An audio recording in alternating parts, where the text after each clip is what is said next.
people. Kazi ya serikali ni barabara, maji, stima, usalama, madawa hospitalini na masomo. Hii mambo ya kujenga nyumba, kila mtu atajenga nyumba yake kwa nafasi yake.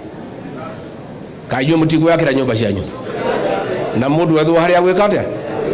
Awe kinyira. So niliona wengine anasema why Gachagua anasema hii maneno ya manyumba. I thought it's a good thing. Mpaka niliingia pale nikajua ni biashara. Ni watu wanajifaidisha kwa hiyo programu ya nyumba na kuumiza wafanyikazi, both in the private sector and the public sector. And I want to give a commitment to all workers in the republic, both in the private and the public sector, that we are seized of the matter and the magnitude of the crisis that faces our workers in the country after their pay slips were raided and they have been denying the purchasing power. And that is why our economy is having a challenge. And we'll do whatever it takes, not only to rescue the pay slip, but to restore its dignity, because that must be done. Sisi shida yetu na William Ruto na serikali ni ahadi za uongo. That is our problem. Mambo ya uongo, Bishop. Tuliahidi hawa watu wote wetu ya kwamba bottom up economic transformation agenda ni ya kuweka pesa kwa mfuko ya kila Mkenya. Instead, ile kidogo walikuwa nayo kwa mfuko, serikali ikaingia kwa mfuko ikato. Si ndio ilifanyika? And that is why there is a problem. Na ndio tunasema hii maneno ya uongozi ya udanganyifu ni mambo ambayo hatutaki. And Kenya is a democracy. Tusipigiwe kelele ya kwamba tumeamua, tumedanganywa. Kwa sababu sisi ni watu tumesoma, sisi ni watu werevu.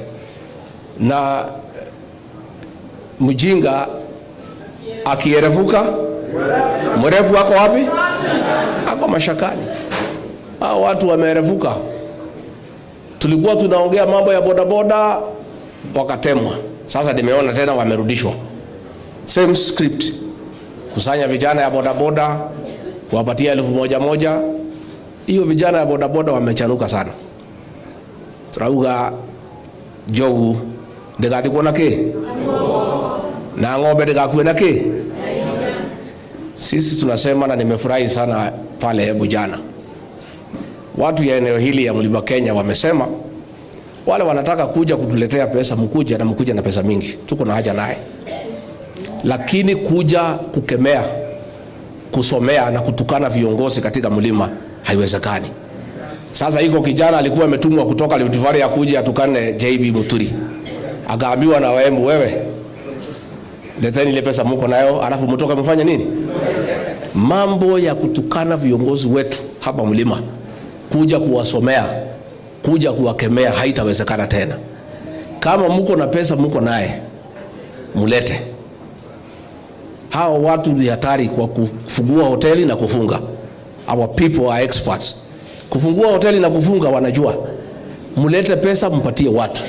Sasa hapo Embu walikuja wakawachiwa karibu 15 million. Alafu kila kijana akapatiwa 1,100 akaenda nyumbani. That is what we want.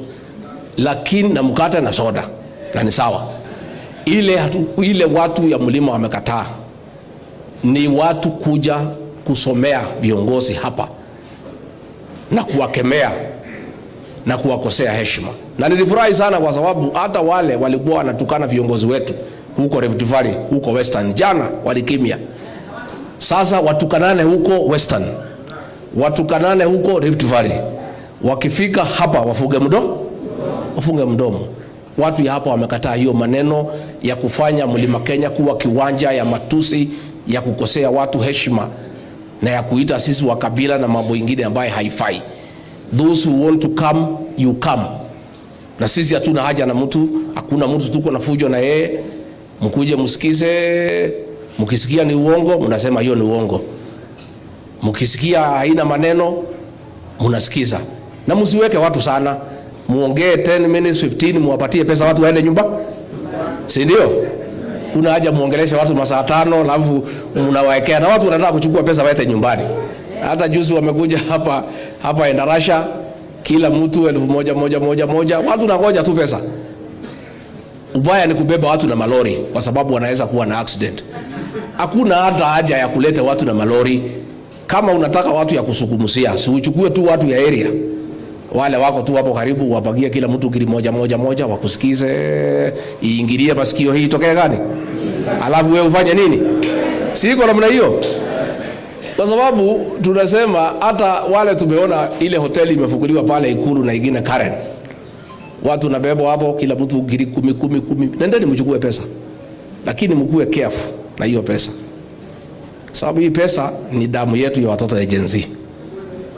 Hii pesa ni ile ingenunua madawa. Hii pesa ni pesa ya nume. Lakini pesa kwa sababu si mbaya. Hii pesa usipeleke mtoto nayo shule. Hii pesa usinunue ng'ombe ati uweke pamoja na ile yako. Hii pesa ni ya kukula siku hiyo. Alafu kaatiguo, kwa sababu Mungu amepanga mwili yetu mzuri. Unakula alafu inasia kwa alafu inafanya nini? Hiyo pesa iko na damu, kwa sababu ndio iliuzwa vijana wetu wa Gen Z wamekufa. Hii pesa ni ile ikinunua madawa kwa hospitali. Ndio imejazwa pale Karen na Ikulu na magunia.